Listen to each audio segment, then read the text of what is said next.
Dan nanti kita bisa berdiskusi. Satu, alhamdulillah, puji syukur kepada Allah Subhanahu Wa Taala, salawat serta salam dan Nabi Muhammad SAW. Terima kasih ada Prof Pasli. Saya mengenal beliau sejak waktu di Jakarta, juga sering dulu ketemu sama beliau, menghadap lah istilahnya ya. Waktu awal-awal saya ke Jakarta 2018, 2019, 2009, intinya hampir 13 tahun. Nah, Rumah Ilyas ya yang hubungi tadi kemarin, hampir satu minggu yang lalu kita selalu kontak WA sama beliau. Dan kalau saya pulang ke Padang memang hanya dua kerinduan saja. Pertama memang ketemu kuliner makanan, yang kedua orang tua. Nah, ketiga ini acara ini wajib hadir. Walaupun nanti acara ada di Metro, saya Zoom jam 7 ini saya batalkan. Akhirnya bisa Zoom, awalnya minta tatap muka. Tapi karena ada acara Minangkabau, dia nggak bisa mau ganti narasumber, tapi bisa Zoom. Bicara tentang kampanye terbuka, siapa yang paling mendapat simpatik dari publik di Metro TV, paling jam 7 nanti malam. Yang saya hormati juga ada Pak Asril ya. Saya juga sangat terharu juga dari dapat masuk buku 1001 tokoh Minang yang ditulis oleh Bang Asril ya. Saya masuk, bahkan saya dapat buku gratis juga dari beliau. Katanya dari Bang Ahmad Sahroni ya, ngasih gratis. Jadi saya dapat satu gratis. Yang saya hormati Bang Ramadi ya, Bang Doktor. Yang saya hormati Jenderal ya, Penganggaran. Kemudian ada Bang Doni Haye, senior saya di ilmu politik Andalas dulu. Sebenarnya kalau ilmu politik ini dulu kita agak merasa paling mungkin merasa hatinya agak kecil gitu. Jadi ilmunya dipakai orang, tapi ketika untuk menjadi pejabat publik, untuk menjadi politisi, justru orang-orang ilmuwan politik gak kepake. Jadi hanya dipakai teorinya. Tapi akhirnya saya tuh menyadari bahwa ternyata sehebat-hebat apapun orang, termasuk Pak Irwandi dari orang bank misalnya, orang yang profesor di pertanian atau di ilmu-ilmu apapun, termasuk teknik, termasuk dokter spesialis pun, mungkin Prof Pasli juga lihat trennya kemungkinan banyak jadi caleg juga akhirnya gitu. Jadi politisi juga. Jadi maksud saya adalah ya saya termasuk bangga juga bahwa saya S1 di ilmu politik Andalas di Padang, S2 di ilmu politik UI. Saya satu kelas dulu sama Mas Ganjar Pranowo itu di 2009. S3 saya di UNER Surabaya, ilmu politik juga. Jadi walaupun ilmu politik ini banyak terpakai hanya teorinya, orang politisinya justru terpakai orang teknik paling banyak. Justru saya lihat alumninya orang yang jadi caleg-caleg itu banyak orang dari fakultas teknik, fakultas pertanian, perikanan. Tapi itulah hebatnya Indonesia. Dan saya sebagai orang yang S1 yang konsen di ilmu politik, S1 politik, S2 politik, S3 politik, ya hari ini merasa percaya diri, level confident. Karena pada akhirnya semua orang nanti akan ujungnya ke politik. Walaupun dia sukses sebagai pengusaha, sukses sebagai insinyur, sukses sebagai dokter spesialis sekalipun, pada akhirnya jalan politiknya adalah politisi. Karena memang politisi itu kan kalau di Amerika kan tradisinya sampai liang lahat. Makanya kalau kita lihat kongres anggota-anggota Amerika itu kan nggak ada yang rambutnya yang hitam-hitam sampai udah tua-tua itu masih jadi politisi. Jadi apalagi investasi politik itu kata orang kan investasi yang tidak pernah rugi, selalu untung. Karena bisa banyak bantu orang, bermanfaat bagi banyak orang. Yang kedua adalah ini pertanyaan dari Bang Doni Haye tadi ya, termasuk ya Bang Asril tadi. Ada yang menarik sebetulnya adalah dengan model sistem politik kita seperti ini. Sejauh mana peluang, tantangan, challenge bagi politisi-politisi Minang untuk menghadapi role model sistem politik yang transaksional dan pragmatis, yang tidak lagi bicara tentang jalan politik yang saya tahu, mohon maaf, yang menghasilkan selalu dulu dikatakan politisi itu adalah jalan pengabdian, kan begitu. Rata-rata Buya Hamka, Syahrir, Natsir, itu mereka menjadi pejabat itu adalah murni genuine atau aslinya value-nya adalah pengabdian. Karena ketika mereka menjadi Perdana Menteri, menjadi pejabat, mayor atau menjadi wali kota, itu kan tidak ada kos politik. Sehingga betul-betul memang adalah pikiran, narasi, gagasan yang mereka jual. Bahkan kan tragis juga, Bung Hatta di akhir masa hidupnya kan juga akhirnya kontrak, kemudian ada yang beli sepatu tidak tercapai. Kan kisahnya kemudian ada katanya di DKI Jakarta dibebaskan pajaknya kalau misalnya apa gitu, karena nggak sanggup bayar lagi. Jadi jalan politisi di era dulu adalah jalan pengabdian, murni pengabdian. Nah sekarang adalah jalan politisi sekarang adalah persamaan kepentingan, yaitu dapat apa, bagaimana, dan di mana. Sehingga ada kos politik, ada money politik, ada vote buying. Nah, pertarungan model seperti ini bagaimana orang Minang untuk berhadapan dengan kontestasi? Tetapi yang dibilang Bang Hasril, ternyata politisi Minang adu dengan politik transaksional pragmatis. Ya caleg-caleg orang Minang hari ini yang di luar Sumatera Barat juga banyak jadi anggota DPR gitu. Anggota DPRD kabupaten kota kalau standarnya itu. Artinya di sini boleh anggota DPR-nya 14 orang, tapi di luar Sumatera Barat yang punya garis darah ke atas, ke bawah, dan ke samping itu juga banyak yang hubungannya adalah orang Minang gitu. Artinya mereka siap juga untuk berkontestasi, siap tanding, siap laga untuk menghadapi role model sistem yang hari ini adalah transaksional dan pragmatis. Yang kedua begini, ini selalu saya sampaikan dalam setiap diskusi, sebenarnya ini menarik challenge juga yang Pak Irwan. Kalau misal model sistem politik kita seperti ini terus ya, maka yang saya sangat kecewa itu adalah jumlah kursi secara nasional. Misalnya di Jawa Barat ada sekitar hampir 40 juta, menyumbangkan kursi hampir 98 kursi kurang 2 kursi. Artinya Jawa Barat anggota DPR RI-nya itu punya hampir 100 kursi.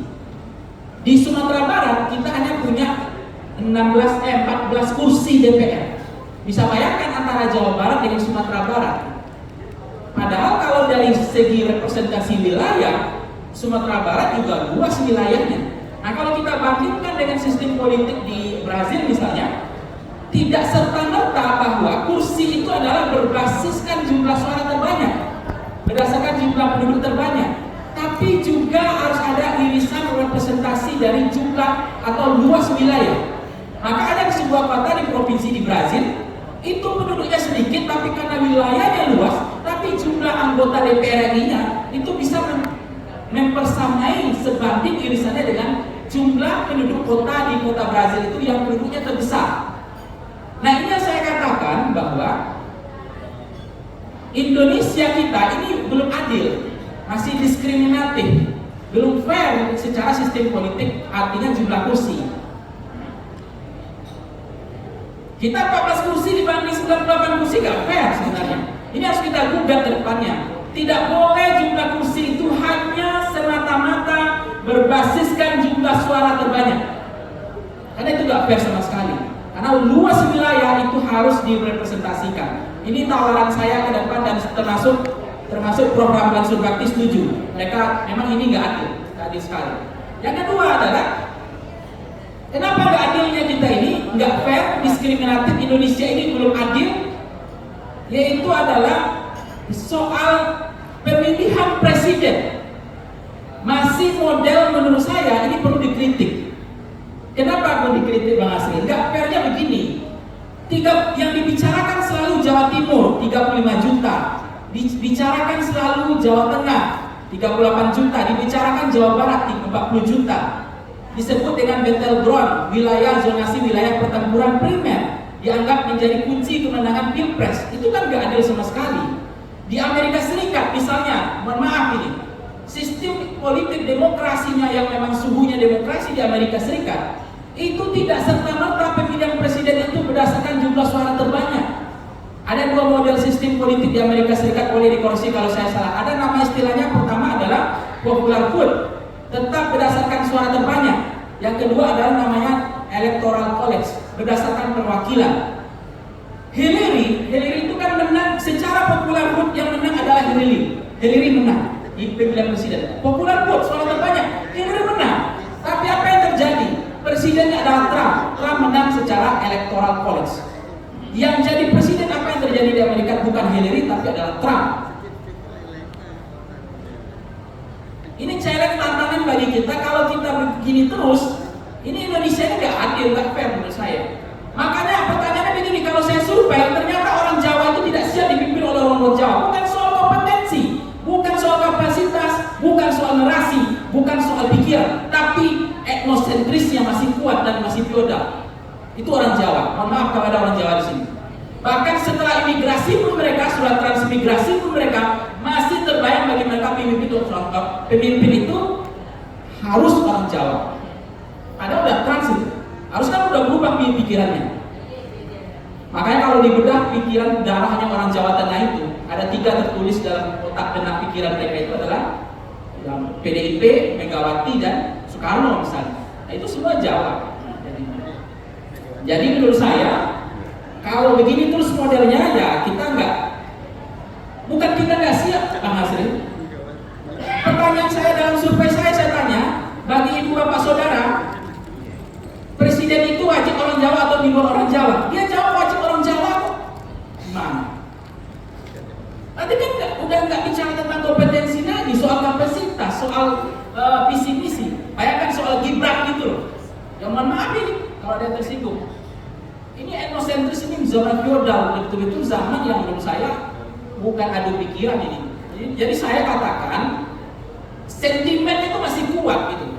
Pokoknya orang Jawa. Nah kalau begini nggak pernah akan ada orang Minang jadi presiden dengan sistem role model suara terbanyak ini. Makanya yang dibilang oleh Bang Doni tadi, apakah memungkinkan ada peluang orang Minang menjadi presiden Republik ini dengan role model dengan sistem politik semacam ini? Nggak, susah. Sebelum orang Jawanya sadar bahwa dia butuh pimpin di luar Jawa, nggak bakal mungkin. Itu fakta. Oleh karena itu saya menawarkan ke depan sistem pemilihan presiden tidak bisa berdasarkan suara terbanyak saja, tapi harus ada sistem electoral policy, harus ada perwakilan supaya kita fair ber-Indonesia, supaya kita merdeka ini betul-betul merdeka, supaya tidak diskriminatif, supaya ke-Indonesiaan kita selesai. Tapi kalau misalnya berdasarkan suara terbanyak, ya memang Soekarno dulu tidak berdasarkan suara terbanyak juga. Hatta juga tidak, itu declare konsensus, bukan one man, one vote atau popular vote. Jadi itu yang membuat saya sedih hari ini. Kalau gagasan pikiran seperti ini, saya juga kaget kenapa orang Jawa tidak siap dipimpin orang luar Jawa. Itulah faktanya. Jadi pertarungan seperti ini tidak fair, tidak sehat dan tidak baik. Jadi kedepannya menurut saya itu tawaran tadi adalah jumlah kursi itu harusnya dibagi juga berdasarkan basis wilayah. Yang kedua adalah sistem pemilihan presiden kita juga harus dipikirkan tidak hanya berdasarkan suara terbanyak, tapi adalah sistem yang perwakilan representasi wilayah atau sampling frame Indonesia ke Indonesia kita. Itu juga penting untuk dipikirkan. Karena sistem pemilu kita hari ini, mohon maaf, itu sangat liberal dan transaksional dan pragmatis. Dan pemilih kita, mohon maaf ini Pak Asri ya, secara tata nasional, pemilih sosiologis kita tuh masih besar. Jadi kalau orang mengatakan orang memilih karena rekam jejak, orang memilih karena visi misi, orang memilih karena programatik, orang memilih karena ideologi, ya, irisannya, linkage-nya, ternyata tidak. Masih ada 28% pemilih di Indonesia itu pemilihnya adalah etnosentris, pemilih karena asal usul daerah, memilih karena kesamaan etnis, memilih karena persoalan pribumi dan luar pribumi. Jadi artinya dengan sistem pemilih sosiologis kita yang mazhab Michigan itu masih besar, maka orang untuk memilih karena betul adu pikiran, siap tanding dengan gagasan, dengan pikiran, dengan narasi itu hampir sulit. Karena pemilih rasional kita masih sedikit. Pemilih rasional itu adalah ada 3 pemilih di Indonesia. Pertama adalah pemilih rasional, yang kedua adalah pemilih psikologis, yang ketiga adalah pemilih sosiologis. Nah, kalau pemilih rasional adalah mereka memilih karena visi misi, program, rekam jejak, pengalaman, kinerja, dan seterusnya. Kalau pemilih psikologis dia milih karena faktor umur, faktor ganteng, ya, ganteng itu ya good looking lah ya. Makanya banyak foto-foto caleg itu lebih asli, lebih gagah, ganteng, foto posternya dibanding orang aslinya gitu. Karena good looking. Orang Indonesia itu senang dengan memilih yang cantik dan yang ganteng. Ada juga pemilih yang ketiga adalah karena kesamaan agama yang dianut.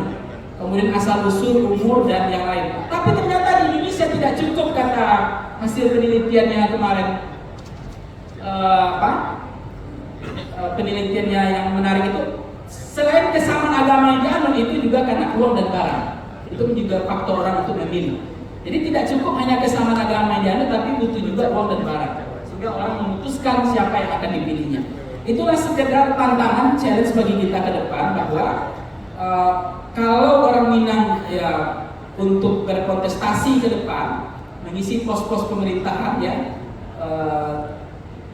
termasuk ini juga ini candaan ya. Saya selalu wartawan paling banyak itu penghasil itu orang Minang. Makanya saya pengamat politik pakai Caniago itu pengaruh juga ternyata.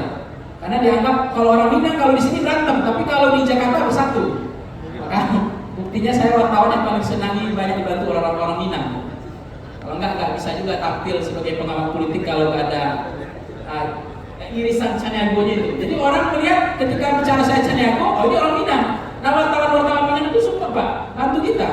Itu memberikan jalan. Saya terasa itu, termasuk Pak Karni Ilyas. Itu seringkali ngasih saya panggung gitu. Jadi ternyata di luar bersatu. Nah persoalannya adalah kalau memang tadi persoalan untuk jabatan-jabatan itu sudah menurut saya sudah banyak, tetapi ada kritik orang yang menarik adalah kenapa di Sumatera Barat itu rendah kepuasannya terhadap presiden sekarang. Selalu surveinya kalau misalnya approval ratingnya Pak Presiden sekarang itu kan hampir 60% ya kepuasannya. Tapi yang paling rendah di seluruh Indonesia kan dianggap Sumatera Barat. Nah itulah selera orang Sumatera Barat saya bilang. Memang beda. Jeron seleranya memang. Nah, tapi kadang-kadang begini juga Bang Asril. Kita punya selera yang bagus, tapi karena penduduknya hanya 4 juta, hanya 1,6% dari populasi Jawa penduduknya adalah 115 juta. Itu hampir dari 54% penduduk itu. Tetap saja selera presiden kita itu adalah selera orang Jawa, bukan selera Made orang Minang. Jadi walaupun orang Minang menang memilih presiden yang terbaik, tapi kalau kata Jawa tidak, ya kita tidak ganti presiden. Tetap presiden versi orang Jawa. Itu yang memang uniknya bahwa ya itulah faktanya. Walaupun kita jagoan misalnya hebat, tapi ya itu tadi penduduk kita sedikit sekali. Jadi kata orang NTT dengan Sumatera Barat itu aja udah diadu udah seimbang. Jadi nggak usah masuk Jawa Tengah, Jawa Timur, ya Jawa Barat, NTT sama Sumatera Barat aja itu apple to apple penduduknya. Jadi kita memang bukan soal kapasitas, bukan soal kompetensi, bukan soal narasi, tapi kita kalah karena jumlah penduduknya sedikit itu saja. Assalamualaikum warahmatullahi wabarakatuh. Terima kasih Pak Pangi, beliau menyampaikan materi berapi-api sekali.